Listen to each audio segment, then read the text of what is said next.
2003년 12월 29일 저녁 7시쯤이었어요. 서울 거여동에 살고 있는 34살 나모 씨가 아파트에 이제 집에 들어가게 된 거죠. 집에는 예쁜 아내와 아들, 딸이 같이 살고 있는 그런 집이었어요. 그런데 집에 문을 열고 들어갔더니 와이프와 아이들이 다 죽어 있는 거예요. 일가족 3명이 다 죽어 있었죠. 바로 경찰에 신고를 했어요. 그런데 이상한 점이 있어요. 외부 침입의 흔적이 전혀 없었다는 거죠. 남편이 들어올 당시에도 현관문은 잠겨 있었어요. 즉, 문 안에는 가족들만 있었다는 거예요. 숨진 부인 박 씨가 가지고 있던 집 열쇠 또한 주인 그 방에 핸드백 안에 들어 있었어요. 그러니까 외부에서 누가 문을 따고 들어올 수가 없는 거예요. 열쇠 자체가 방에 있으니까요. 창문을 통해서 외부인이 침입할 수도 있었겠죠. 그런데 복도 쪽의 창문은 닫혀 있었어요. 그리고 창살이 쳐져 있었는데 그 창살도 한 개도 훼손되지 않았고요. 게다가 아파트가 7층에 있어요. 그러니까 구조상 바깥쪽 창문으로 누가 아파트를 타고 온다는 건 쉽지 않은 일이었고요. 그런데 더 이상한 건요.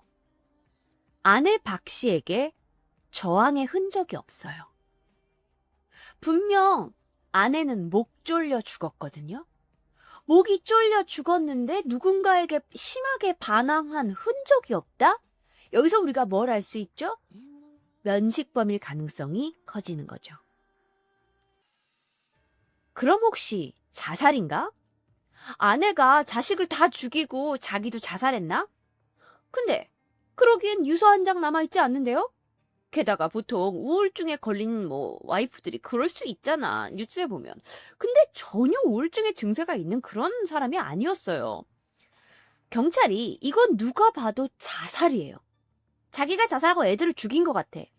그런데 막상 자살이라고 이거를 단정 지으려고 하니까 뭔가 찜찜한 거예요. 그래서 경찰이 이때부터 단서는 없지만 살인이라는 전제하에 조사를 시작했죠. 그렇다면 누가 용의자 선상에 올랐을까요? 자, 1번. 일단 이 박 씨와 자식까지 죽인 거라면 분명 원한 관계에 있어야 돼요. 그렇지 않고는 와이프만 죽였겠지 뭐하러 애들까지 죽여. 그리고 침입 흔적 또는 저항 흔적이 없는 것으로 봐. 이건 분명 자주 알고 지내던 얼굴이 서로 알고 있던 면식범이에요. 그렇게 주변인을 조사했죠. 자, 채팅창에서 남편이죠?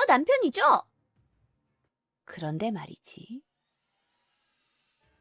경찰이 알아봤더니 이 부인 박 씨가 집에 있을 때 자주 놀러 오던 여고 동창생이 하나 있었던 거예요.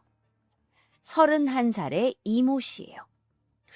어쨌든 면식범을 다 조사를 해야 되니까 여고 동창을 불러서 조사를 하기 시작했죠.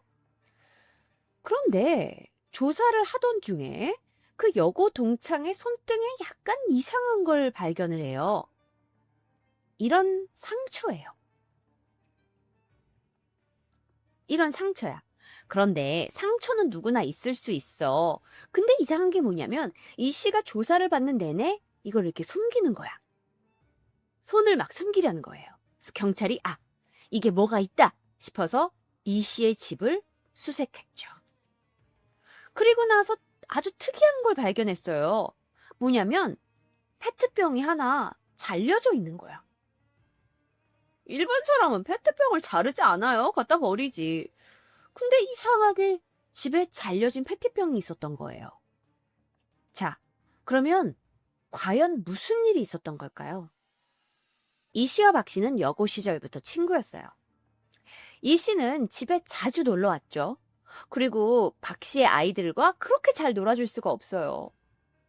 평소에 아이들도 너무 좋아하고 이 씨랑 오래간만에 고등학교 때 이래로 만난 것도 너무 반갑고 친구도 있어서 너무 좋고 그래서 정말 사이좋게 잘 지냈던 거죠. 그런데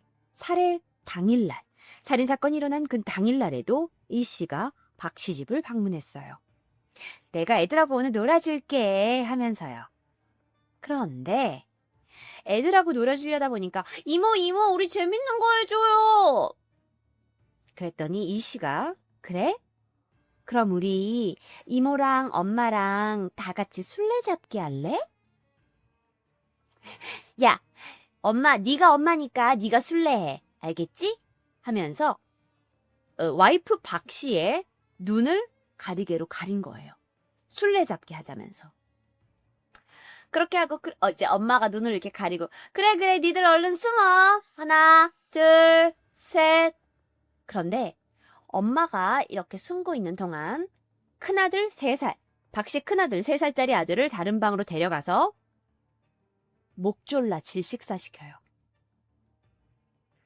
그런데 엄마는 여전히 다른 방에서 거실에서 야 빨리 숨어. 아무것도 모른 채 눈이 가려져 있고요. 자, 그러면서 이 씨가 얘기하지. 야, 너 다 샜어? 너 잠깐만 기다려봐. 야, 근데 내가 너한테 진짜 깜짝 놀라켜줄 게 있는데 너 이쪽 방문으로 와봐봐. 방 쪽으로 좀 들어와 봐봐. 하고 박 씨를 방문으로 들어오게 하죠. 그리고는 이 씨가 미리 설치해 놓은 빨래끈으로 박 씨를 목 졸라 살해해요. 바로 이게 그 증거 빨랫줄이에요. 아니 방으로 들어오라 그래서 어떻게 그렇게 돼요? 어떻게 그렇게 하냐면 빨랫줄을 올가미처럼 이렇게 만들어가지고 방문 위틀에다가 걸쳐둔 거야. 그런데 거기에 지렛대로 그 잘려진 페트병을 거기다 씌워가지고 끈이 흔적이 남지 않도록 페트병을 쓴 거야. 자, 그런데요. 이렇게 박 씨가 살해당하는 동안 옆에 있던 1살짜리 딸이 있었어요. 딸이 뭔가 분위기가 이상하잖아. 그러니까 막 울기 시작해요. 그런데 딸이 우니까 시끄럽잖아. 그래서 옆에 있던 비닐봉지를 꺼내와서 검정색 비닐봉지로 딸의 머리를 씌워요. 그리고 질식시켜서 살해하죠. 자, 그리고는 빠르게 일처리를 합니다. 박 씨 집 열쇠로 바깥쪽에서 현관문을 잠궈요. 그리고는 박 씨의 그 창틈 있죠? 그 복도 쪽에서 아는 창틈으로 해서 핸드백에다가 백을 넣어가지고 문 안으로 던져 넣어요. 그러니까 열쇠는 아직 집 안에 있는 게 되는 거예요. 그리고 나서 7시쯤 남편이 퇴근하고 집에 와서 죽은 아내와 아이들을 발견하게 되는 거죠. 그녀는 왜 살해를 한 걸까요? 이 살해 이유가 너무도 황당해요. 바로 부러움과 질투였어요. 오래간만에 고등학교 친구를 만났는데 얜 벌써 결혼했네. 뭐야, 남편도 되게 다정하잖아. 토끼 같은 자식들도 있고 난 아직 결혼도 못하고 이러고 혼자 있는데. 어머, 근데 네 남편 돈도 잘 벌고 너무 다정다감하고 가정적이고 너무 좋다. 너만 없었다면 이 자린 내 자린데. 너무 억울해. 분해! 그 자린 내 자리라고! 미쳤나봐, 이 여자. 이 부러움이 시간이 점점 지나면서 증오로 변한 거예요. 그러면서 어떻게 생각했냐면 이 박 씨와 아이들이 사라지면, 아니 아이들까지는 처음에 아니었나 봐. 박 씨만 사라지면 그 집과 남편과 이 행복한 가정은 다 자신의 것이라는 망상에 빠지게 된 거죠. 그러니까 이거는 리플리 증후군이에요. 증후군의 일종이라고 볼 수가 있어요. 내가 만들어낸 허구의 세계에 나를 집어넣는 거니까요. 그래서 그녀의 살해 동기는 그냥 부러움과 질투. 너무나 단순히 너가 없어지면 이 집의 행복은 내 거야 라고 생각했기 때문이에요. 자, 그런데 이 사실을 베이스로 만든 영화가 있어요. 홍수아가 나오는데 이 멜리스라는 영화가 있어요. 제가 사실 영화는 무비 랭킹쇼 때만 소개를 하는데 요런 일이 영화로 있었다는 거 좀 말씀드리고 혹시 몰라서 제가 예고편을 가지고 왔어요.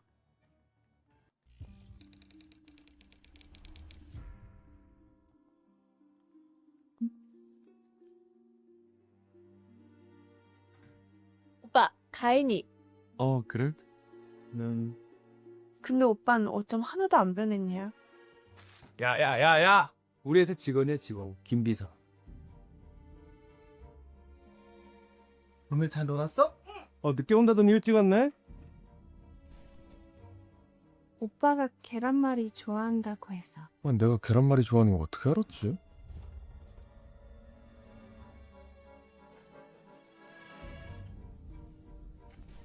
난 우리 집 아닌 것 같아. 이거 무서워. 내가 돌보비만 없는 동안에 가은이 있어서 얼마나 편하게 지내고 있는데 내가 친구 만나는 게 그렇게 싫어? 당신 가인에 대해서 얼마나 알아? 남자친구 봤어? 무슨 일 하는데? 회사는 다 봤어? 가인이는 우리에 대해서 너무 잘 알고 있잖아.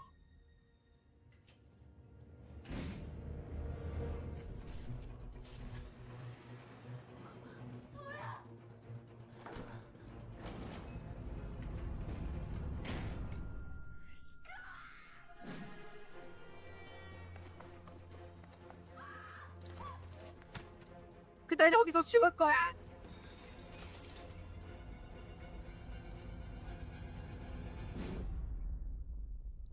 네. 그래서 이 방금 제가 말씀드렸던 이야기는 멜리스란 영화로 제작이 되었습니다.